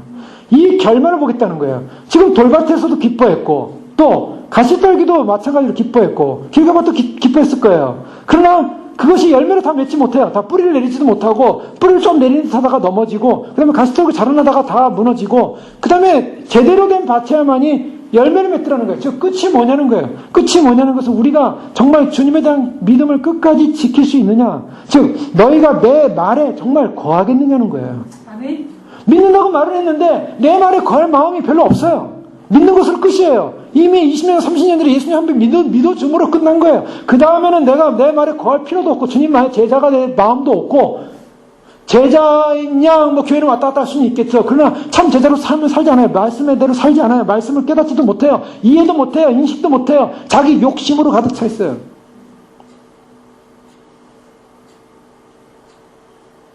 자기가 경험했던 신앙적 경험이나 신앙적 태도나 신앙적 어떤 영광이나 그런 것만을 잔뜩 쌓아놓고서 그것이 마치 구원의 보장이냐 생각하고 있는데 그것은 구원의 보장이 되지 않습니다. 지금 말씀을 깨달지 못하고 지금 말씀이 무엇을 말하지 못하고 지금 가로 예수 그리스도를 깨닫지 못하고 오시는 예수님, 알파 오메가 되신 예수님, 우리의 생명 되시고 길 되신 그 예수님을 정말 믿고 그 예수님 말씀대로 가지 못하고 있다면, 이 말씀을 깨달지 못하고 있다면 소속이 어딘가를 봐야 돼요. 아직도 세상에 속한 자가. 내가 그인 줄 아는 것, 정말 예수님의 부활을 경험했냐는 거예요. 28절에 내가 그인 줄 아는 것이 뭐냐. 즉 십자가를 통해서 안다는 거예요. 정말 십자가를 경험했냐는 거예요. 정말 십자가를 믿었냐는 거죠. 28절에 예수께서 이르시되 너희가 인자를 든 후에 내가 그인 줄을 알고, 인자를 든 후에, 자, 인자를 든 후에 라는 이 표현을 통해서 내가 그인 줄 안다. 이것은 좀 어떻게 인자가 들린 후에 예수님을 내가 그인 줄 알까? 자, 백부장이 그런 얘기했죠. 백부장은, 예수님을 처형했던 백부장은 바로 그 현장에서 예수님이 돌아가시자마자 이는 진실로 하나님의 아들이었도다 라고 고백했어요. 정확하지는 않지만 사가들에 의하면 그 백부장이 예수님 믿고 그 가족들이 예수님 믿었다는 얘기를 하고 있잖아요. 근데 분명 진실로 하나님의 아들이었도다. 그거는 그냥 헛된 말에 성경이 기억했던 그거 믿음으로 고백했다는 거예요. 근데요, 중요한 것은 예수님이 십자가에 못 박히시고 그 사건을 경험한 다음에 사람들이 드디어 많은 사람이 믿게 된 사건이 일어났어요. 내가 그인 줄 아무리 얘기해도 얘네들이 묻지 못하다가 아마 그 일을 믿을 사람들이 있었을 거예요. 그래서 나중에 오순절날 막 3,000명씩 회개하지 않습니까? 그 다음에 또 회개하고요. 많은 유대인들이 돌아오는 사건이 일어났어요. 예수님의 십자가 사건, 부활을 통해서.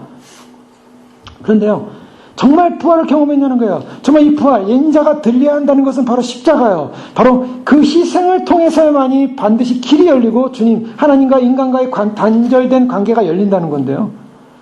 자, 이것은 무엇을 말하냐면 예수님의 십자가 주는 의미는 우리가 만약에 중환자실에 지금 혼수 상태로 뇌사 상태로 누워있다고 생각해 보십시오. 언제 요즘 같아서 생명윤리상 안락사를 할 것이냐 말 것이냐 아마 고민 많이 할 거예요. 뇌사 상태로 누워있다고 생각해 보세요. 그런데요, 놀라운 것은 이 뇌사 상태로 누워있는 사람을 고칠 수 있는 의사가 나타난 거예요. 그래서 이 사람을 살릴 수 있다 가능성을 보고 열심히 치료하기 시작했어요. 열심히 치료하는데 그 치료의 상황을 통해서 이 식물형 같은 식물인간인 사람이 깨어나게 됐어요. 살아나게 됐어요.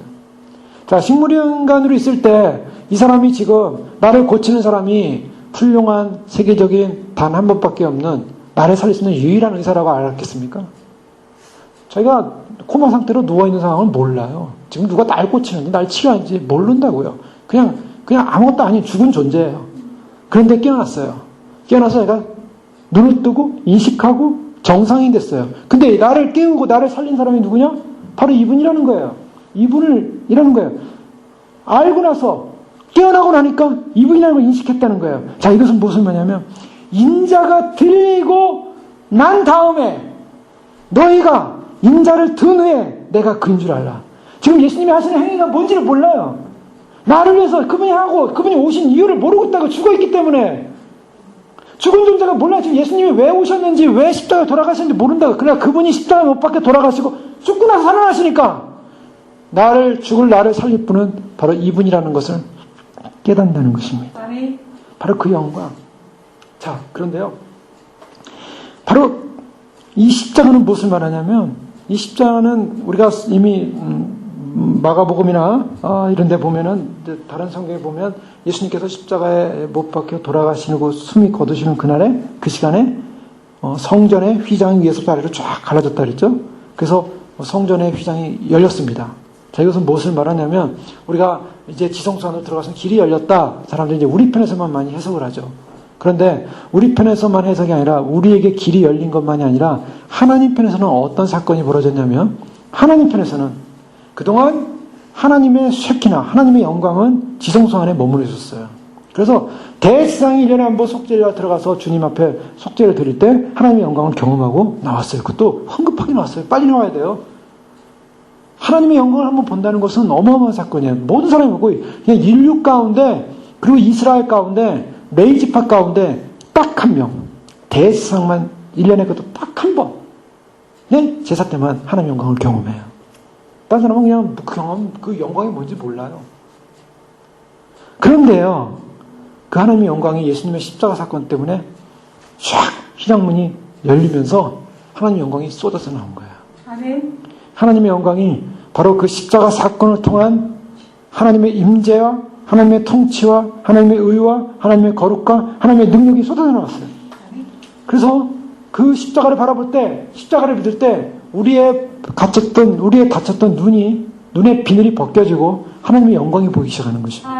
하나님의 영광이 보일 때, 내가 정말 하나님의 예수 그리스도의 그 십자가를 통해서 이런 하나님의 영광을 볼 수 있는 위대한 믿음의 사람이 되었구나. 그런 위대한 믿음 안에 하나님 안에서 거할 수 있는 놀라운 축복을 얻게 되었구나. 바로 이것을 깨닫는 것입니다. 이것을 인식하는 거예요. 바로 이것을 인식하는 것이 얼마나 위대한 사건인가. 아멘. 여러분, 우리가 진정으로 주님께서 지금 요한복음을 통해서 계속적으로 말씀하시는 것은 시간이 없고 이 시간이 없는 상황에서 예수님의 급박한 마음은 그들이 처한 지금의 상태, 그들이 처한 상태는 죄 가운데 있는 상태입니다. 죽어 있는 상태입니다. 죄 가운데 있는 상태, 여기는 아무도 하나님의 영광을 볼 수 없다. 오직 내가 들린 다음에만이 하나님의 영광을 볼 수 있는 너희들은 존재다. 그런데 바로 내가 그인 줄 믿기만 하면, 내가 그인 줄 믿기만 하면 너희는 살 것인데 믿지 아니하면 죽을 것이다. 내가 곧 길이다. 그러니 나를 믿어다오. 믿고 그 말씀 안에 거해다오. 계속 주님은 거할 것을 말씀 끝까지 견뎌야 된다. 그리고 참으로 참 내 제자가 된다. 말씀에 거하는 사람만이 참 내 제자다라고 강조하고 있습니다. 주님께서는 그래서 우리를 하여금 진정으로 참 자유, 정말 하나님께로 향한 자유, 그걸 주셨어요. 그래서 이제는 더 이상 우리 자신을 위한 인생이 아니라 우리 자신을 어떻게 살라고요? 로마서 12장 1절에 보면 그러므로 형제들아 내가 하나님의 모든 자비하심으로 너희를 권하노니 너희 몸을 하나님이 기뻐하시는 거룩한 산 제사로 드리라. 이는 너희의 드릴 영적 예배니라. 너희 몸을 하나님께 거룩한 산 제사로 드리라. 자, 내가 그니라를 아는 사람, 십자가를 경험한 사람, 그 하나님의 영광을 본 사람, 그 다음에는 어떤 삶을 살아고요? 이제는 자기 욕심에 살지 않는다는 것입니다. 자기 욕심이 아니라 그리스도를 위해서, 그리스도의 나라를 위해서, 하나님을 위해서 내가 나 자신을 거룩한 산 제사로 드리는다고 말하고 있어요. 자, 산 제사로 드린다는 것은 무슨 말입니까? 저는 이 말씀 보면서 이게 사실은 이게 살아있는 제사니까 내가 죽지 않고 그냥 살아서 드리는 그런 헌신인가 보다 그렇게 생각할 수 있죠. 근데 이 의미를 가만히 묵상해 보면요, 산제사라는 게 뭘까요? 원래 제사의 제물로 드려질 때 대부분 이 제사의 제물들이 어떻습니까? 다 죽은 거 죽여서 죽어가지고 가져와서 이제 그 죽은 거 시체를 갖다가 올려놓는다든가 아니면 죽은 거를 각을 뜬다든가 뭐 그런 의미. 죽은 거를 갖다가 제사를 드릴 수 있어요. 근데 산제사래요. 산제사. 살아있는 제사가 가는 거예요. 살아있는 존재가 가서 거기서 제사가 되어지는 거예요. 바로 그것이 예수 그리스도였습니다. 예수님은 생축으로 들으셨느니라. 이 말씀 이해하십니까? 예수님께서 십자가에 자신을 생축으로 들으셨느니라. 생축. 살아있는 가축으로, 살아있는 존재로 들으셨어요. 예수님께서 십자가에 못 박히실 때 예수님 살아계셨어요. 죽은 예수님을 매달아 놓은 게 아니에요. 살아계셨어요. 살아계시는 동안 예수님 어땠습니까? 거기서 십자가에서 고통을 당하셨어요. 고통만 당하셨습니까? 조롱을 당하셨어요. 멸시 당하셨어요. 부끄러움, 수치 다 경험했어요. 여러분, 생축으로 들으셨다는 이 십자가 사건은요, 뭘 말하냐면 살아있는 동안 온갖 그런 정말 세상과 사단과 또한 이 악의 세력의 그런 마지막의 공격까지 그는 당하셨다는 거예요. 자, 그 부분을 우리가 생각해보면 우리 자신을 거룩한 산제사로 드린다라는 이 개념 속에 뭐냐면 우리가 주님을 따르는 이 마지막 길이 어떤 길이었는가를 보여주고 있습니다. 우리는 이 마지막 길을 따라갈 때 참으로 어떤 면에서는 산제사로서 우리 자신을 정말 우리의 몸을 거룩한 산제사로 드리라. 그것은 수치가 있을 수 있고 또는 과정 속에 고통이 있고 과정 속에 아픔도 있을 수 있어요. 그러나 그 수치와 고통과 아픔을 주님께 드리면서 주님의 이름으로 드리면서 진정 가겠습니다. 그런 마음의 결단, 그런 결정, 그와 같은 마음이 있어야 될 줄 믿습니다. 그래서 오늘 정말 주님께서 아들이 너희를 자유롭게 하면 너희가 참으로 자유로우리라. 주님이 우리에게 이 빛 가운데 오신 주님이 자신을 드러내시면서 이제 정말 진정한 자유를 우리에게 주시겠다고 약속하시고 이 진정한 자유는 바로 예수 그리스도 안에서 머무는 것이고 하나님의 영광을 보는 것이고 또 더 나아가서 우리가 산제사로 주님 앞에 드려지는 참으로 그것이 자유인 것입니다. 주님 안에 머무는 것 자유고 다시 오시는 주님 앞에서 우리가 진정으로 내가 그인 줄 알 것이다.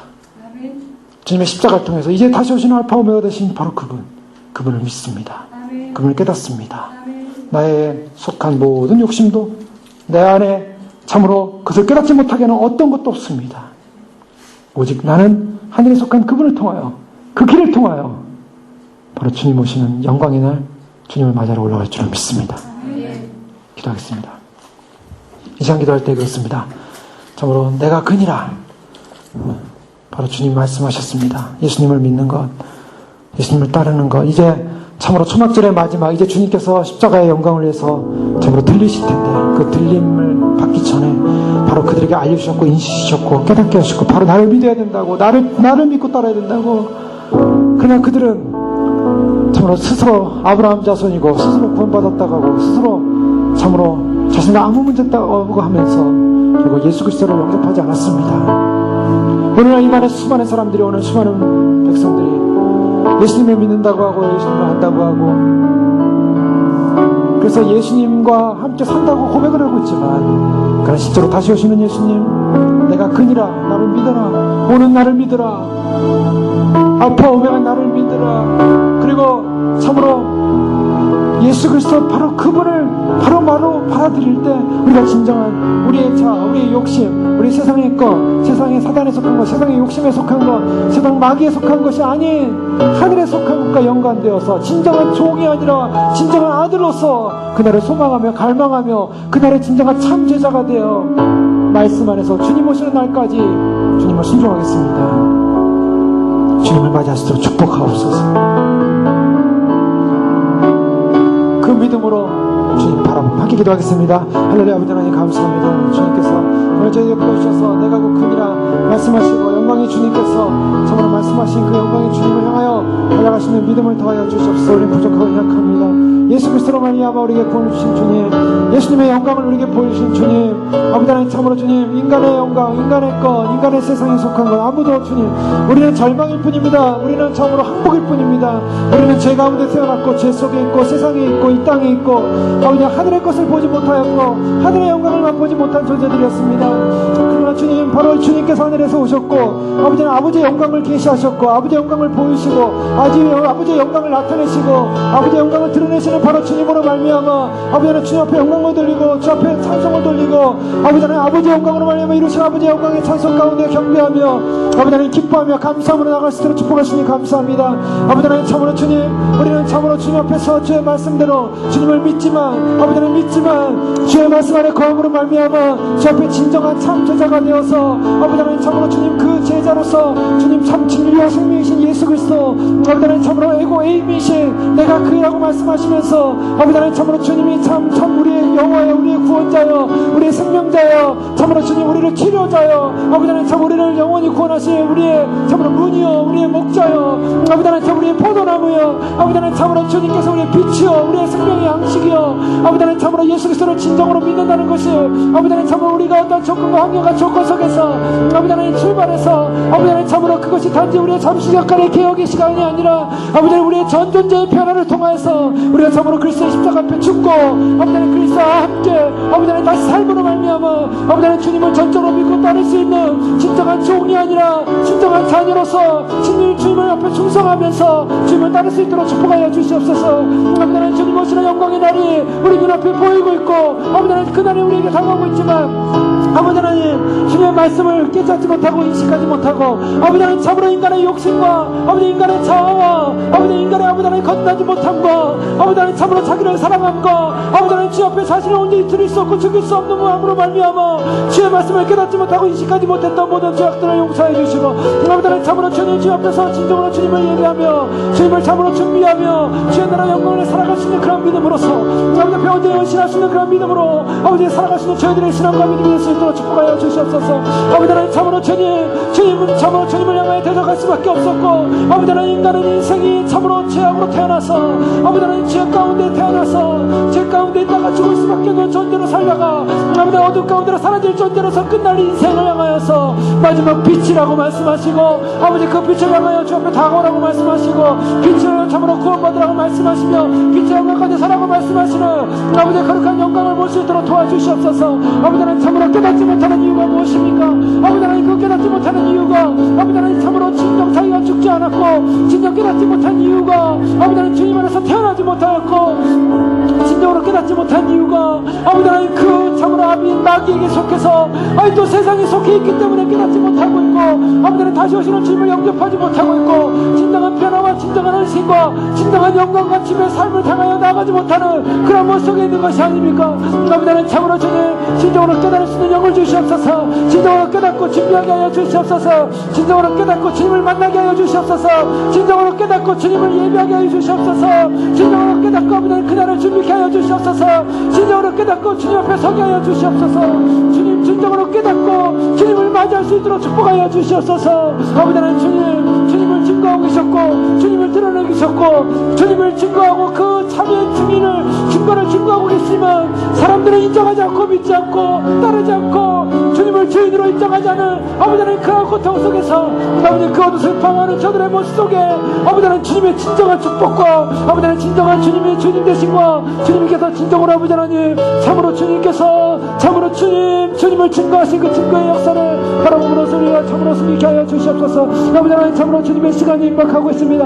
아버지 하나님 참으로 마지막까지 끝까지 견디는 자요 마지막까지 주의 말씀에 거하는 자요, 마지막까지 주님과 함께하는 자요, 마지막까지 주님과 함께하는 자요. 아버지 하나님, 참으로 내 많은 사람이 믿었음에도 불구하고 아버지 하나님 주 앞에 온전히 순종하지 않았고, 아버지 하나님 믿었음에도 불구하고 주의 말씀 앞에 거하기를 원치 않았고, 아버지 믿었음에도 불구하고 로고스이신 주님, 로고스이신 주님 안에 머물기를 원합니다. 로고스이신 주님 안에 머물기를 원합니다. 주님의 안에서 거함으로 말미암아 진정한 주님의 제자가 되어서 아버지 하나님 참으로 주님 십자가의 그 거룩한 영광을 보며 아버지 하나님 우리 볼 수 없는 우리 인생을 통하여서 아버지 거룩한 영광의 소망으로 말미암아 주님을 만날 수 있는 거룩한 믿음의 승자들이 될 수 있도록 영원 능력의 아버지 축복하여 주시옵소서. 우리에게 생명 주시고 능력 주신 주님, 아버지 하나님 우리는 참으로 주님 죄인이어서 주님이 하신 일을 몰랐지만 아버지 우리가 깨어나서 봤을 때 주님만이 유일한 생명의 구원자여, 주님만이 우리의 길이여, 주님만이 우리의 진리여, 우리의 생명이심을 드디어 깨달았고 아버지 하나님 그 생명의 진리신 주님 앞에서 우리 자신을 들으셨음을 감사합니다. 아버지 하나님 우리가 본질적으로 우리의 뿌리는 죄 가운데 태어났고 아버지 하나님 참으로 주님 앞에서 참으로 인간들이 자기의 자유를 선언하는 그 순간에 아버지 하나님 진정한 자유를 잃어버린 종이 되었고 아버지 하나님 참으로 주님의 말씀 안에 머무는 그 순간에 진정한 행복한 자유와 기쁨의 소망이었던 것을 놓쳐버렸던 아버지 하나님 그러한 인생들이 아니라 아버지 하나님 우리의 자유가 아니라 주의 말씀 앞에 머무는 것이 진정한 자유요, 주의 말씀의 진리 안에 머무는 것이 자유요, 그 말씀 안에 머무는 순종하는 것이 진정한 주님을 믿고 따르는 것이 아버지 우리의 구원인 줄 믿습니다. 주여 아버지 놓치지 않게 하여 주시옵소서. 주님의 영광스러운 구원의 날을 놓치지 않게 하시고, 주님의 영광스러운 소망의 날을 놓치지 않게 하시고, 주님의 영광스러운 구원의 생명의 날을 놓치지 않게 하시고, 주님의 영광스러운 소망의 날을 아버지 달려가게 도와주시옵소서. 우리의 신앙과 생명이 주님을 향하여 드려지며 헌신되어지며, 주님을 향하여 헌신되어지며, 주의 보험과 나를 향하여 드려지며, 주의 영광 가운데 설 수 있도록 영원 능력의 아버지를 축복하여 주시옵소서. 할렐루야. 라스마 임하신 하나님 감사합니다. 아버지 참으로 주님께서 우리 가운데 하나님의 거룩한 성령 하나님 임하셔서 이제 아버지 하나님 교회 가운데 아버지 하나님 참으로 아픔도 있고 아버지 하나님 교회 가운데 아버지 하나님 여러 가지 마음의 슬픈 아버지 하나님 몸이 찢어지는 고통도 있지만 아버지 하나님 참으로 주님 이해할 수 없고 해석할 수 없고 아버지 인정할 수 없고 아버지 하나님 참으로 주님 주 앞에 설 수 없는 그런 모습을 바라보면서 아버지 하나님 참 우리가 진리 앞에 아버지 하나님 참으로 주님 진리의 길 앞에 아버지 하나님 우리는 때로는 어떤 때는 아버지 하나님 경고해야만 하고 이 진리 앞에 우리는 아버지 하나님 돌아설 수 없고 이 진리의 길 앞에 달려가야만 하기 때문에 아버지 하나님 참으로 주님 정말로 주님을 믿지 않는다면, 정말로 주님을 따르지 않는다면 아버지 하나님 참으로 그 죄 가운데 죽을 수밖에 없다라고 아버지 하나님 주님이 참으로 경고하시는 당부한 모습을 보면서 아버지 하나님 참으로 우리에게 주어진 말씀인 것을 알고 깨닫고 준비하게 도와주시옵소서. 주여 주시옵소서. 우리의 본질이, 우리의 뿌리가 죄 가운데 이 세상 가운데 속한 존재들이었습니다. 도저히 하늘로부터 온, 위로부터 온 생명의 주님, 바로 우리 하나님을 알지 못했던 존재였습니다. 그러나 주님께서 바로 그 십자가에서 아버지 하나님 그 십자가에 들린 이유 아버지 하나님 하나님의 영광이 비침으로 말미암아 아버지 하나님 우리의 참으로 눈이 열렸고 우리의 귀가 열렸고 아버지 우리의 죽은 생명이 살아났고 아버지 하나님 그런 말미암아 아버지 우리의 전 존재가 우리의 자아와 우리의 욕심과 우리의 참으로 우리의 욕망으로 채워진 인생이 아니라 바로 주님이 우리의 전 존재 가운데 들어오시는 로고스가 되셔서 말씀이 되셔서 거하시는 바로 생명의 주님을 발견하게 하시니 감사합니다. 아버지 하나님 그 생명의 주님께서 우리에게 참으로 저희들에게 나연히 참으로 내가 바로 그니 참으로 주님을 믿고 따르라고 말씀하여 주셔서 주님을 믿고 따르는 백성들에게 주의 말씀 안에 거하게 하시고 참제자가 되게 하시고 그래서 그 참제가 된 자들은 바로 주님의 진리 안에서 참으로 영생의 자유함을 누릴 수 있다고 말씀하시니 감사합니다.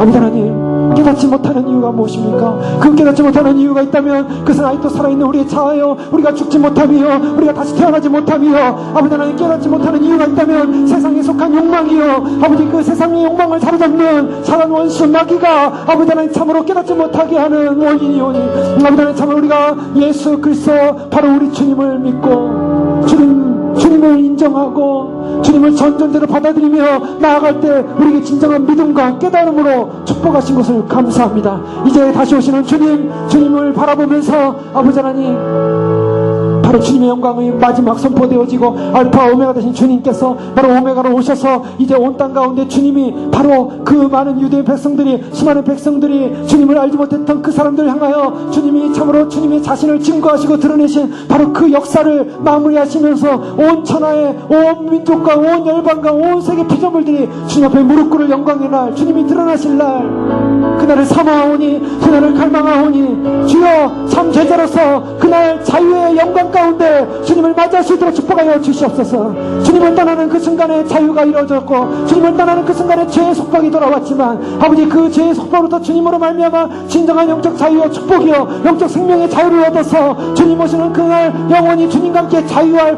영광의 나라를 사모하며 달려가오니 아버지 우리가 종의 멍에를 메고 종의 신분이 아니라 아들의 신분으로서 자유하며 아들의 신분으로 기뻐하며 아들의 신분으로서 주 앞에 달려나가며 아버지 그 아들이 우리를 자유케 하기에 우리가 진리 안에서 자유하게 되는 줄 믿습니다.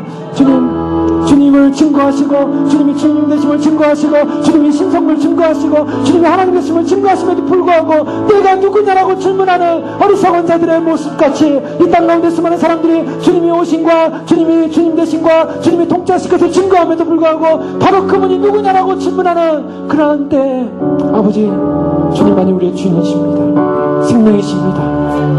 우리의 모든 것입니다. 주님 오셔서 영원한 주님으로 하나님으로 통치하소서.